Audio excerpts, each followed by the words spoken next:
What's going on, YouTube? This is the story time of how my gay boss tried to take my butt. Now that just sounds really crazy, but I just need you to listen to the whole story, alright? So I'm a security guard. I've been working security since I was 18. I'm 20 now, about to turn 21. And I worked at nightclubs, condo stadiums, all type of security. But the very first job I got as a security guard, basically I was working for this gay nightclub, pause, and the security firm had a lot of like gay DL people there. Pause, like, okay, how I got the job, it was through my mom, right? But that part is a whole different story. We're not even gonna talk about that, right? I ended up quitting because I didn't want to work in that diva environment anymore. But basically my gay security manager from this nightclub firm, right, referred me to one of his homeboys who got a residential security firm where it's like they're doing condos and like hotels and stuff. Like, it's hella easy work. You're not doing nothing. So boom, I do an interview with the dude. We're gonna call this new security manager Jeffrey, right?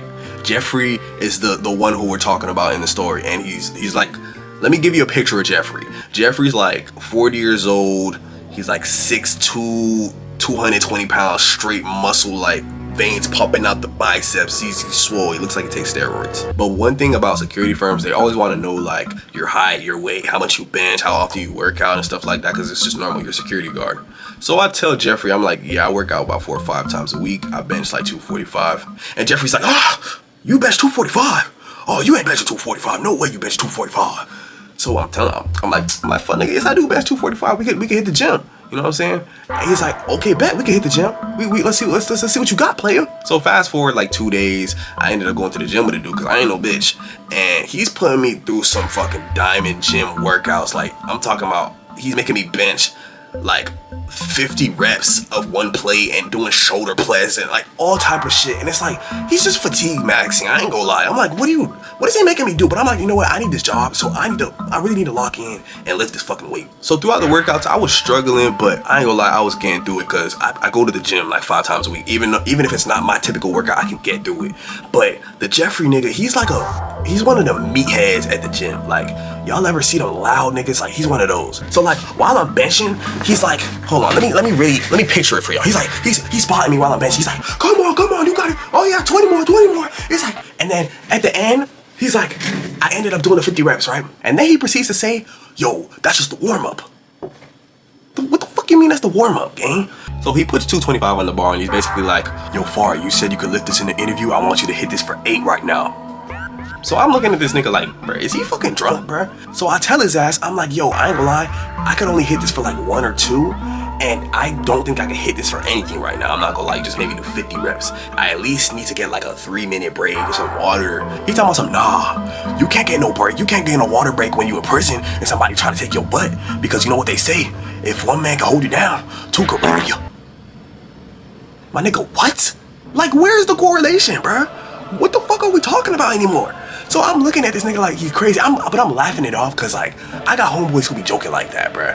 So I'm like, bro, what is this? What are you talking about, bro? He's like, hey, that's some real facts though, which it is real facts, but like that's so random. Like, is that supposed to be motivation? Like, oh, I don't want to get rich, so I gotta lift this weight, bro.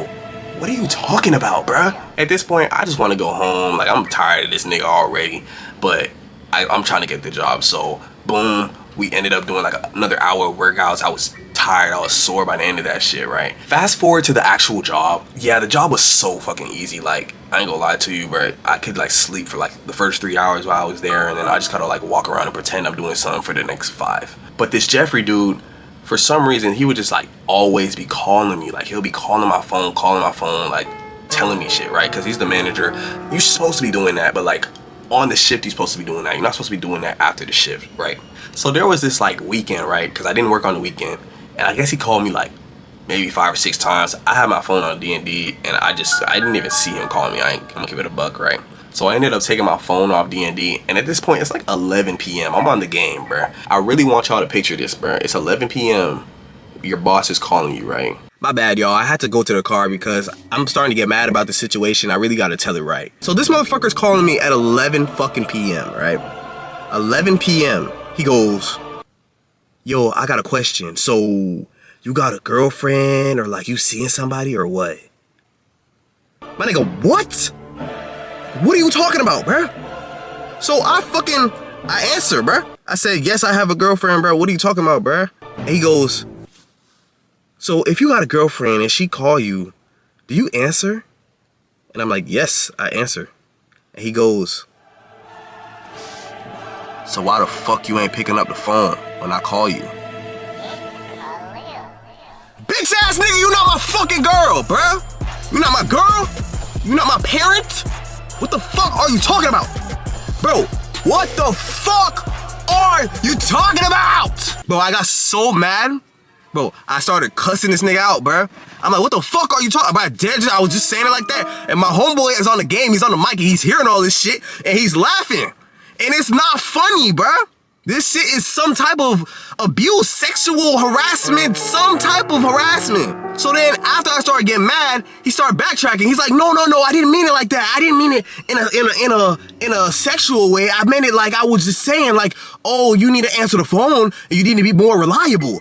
And I told him, I'm like, bruh, if you need to contact me, you can contact me during my 8-hour shift. Not at 11 fucking p.m. at night, my nigga. Especially not talking about, do I have a girlfriend? Like, what are you talking about, bruh? And he's like, okay, my bad. And then he hung up. Homeboy laughing on the game. Shit's not funny. And I'm sitting there. I remember I wanted to quit right then and there, but I'm like, bruh, this job is too easy, bruh. Like, the actual shift is too easy for me to just go and quit like that. Like, come on, bruh, just lock in. You don't really gotta see this nigga for real. All you gotta do is really talk to him on the phone. But it's like, okay, bro. So fast forward a few days, I'm working my actual shift now. And this part is like strike 3. So I'm working my actual shift and this dude is calling me like non-stop about bullshit. Like, because at my job, you have to like, there's like these little things you have to scan to basically make sure that you're working, right? And I scan my stuff all the time so that nobody could tell me nothing, right? And he's calling me, he's like, oh, did you scan? Did you scan your stuff for the morning? And I'm like, yes, I scanned them. He's like, oh, go scan them again. I told him I just scanned them, gang. He's like, okay, go make sure you checked up with the front desk. I said, I just checked up with the front desk. He's like, all right. So then he hung up. He calls me back like 5 minutes later. He's like, oh, what you doing? I'm like, bro, I'm working. Like, what do you want, bro? What do you want from me? I was like, do you want to work the shift? And then he goes, so how's your workout routine been going, man? Like, we haven't worked out in the gym in a while. So I tell him, I'm like, yeah, my workout routine's been good. I just been working out with my girl and shit. Once again, lying. I just want this nigga to leave me alone. And he goes, man, fuck that bitch, bro. I ain't worried about your girl, man. You know what I'm saying? You need to work out with a real man. And your girl not gonna beat her. Them weights gonna beat her and I'm gonna beat her. Mind you, I'm literally on the clock and this nigga's just bothering me. It's midday, gang. And he's just in my ear like, yeah, I'm gonna beat her. Your girl ain't gonna beat her, but I'm gonna beat her. You need a real man. Now, at this point, bro, I ain't gonna lie. I just want to call him every slur in the book, but I'm like, you know what? This is not my character, bro. I'm not the type of person to call somebody out their name like that. I'm not gonna do it. So I just hung up on him. I hung up on him and I blocked him while I was on the shift. But when I tell you, I literally had 10 minutes left of my shift. And this dude, Jeffrey, bro, popped up at the end of my shift. Like y'all know that little baby meme where he's zipping down the shit and his face just coming. He popped up just like that. And he goes, yo, what's going on, Fari? You haven't been picking up my calls for the last 20 minutes. I had to pull up.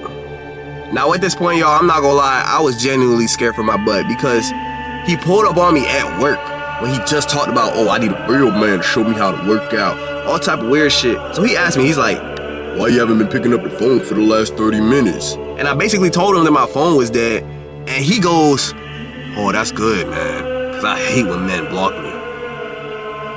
My nigga, what? And when I was looking at him in his eyes, bro, it was just straight like gay lust in his eyes. Like he's just looking at me like, man, I hate when men block me. After I seen that, bro, I knew I had to get up out of there. He was like, oh, what you gonna do after your shift?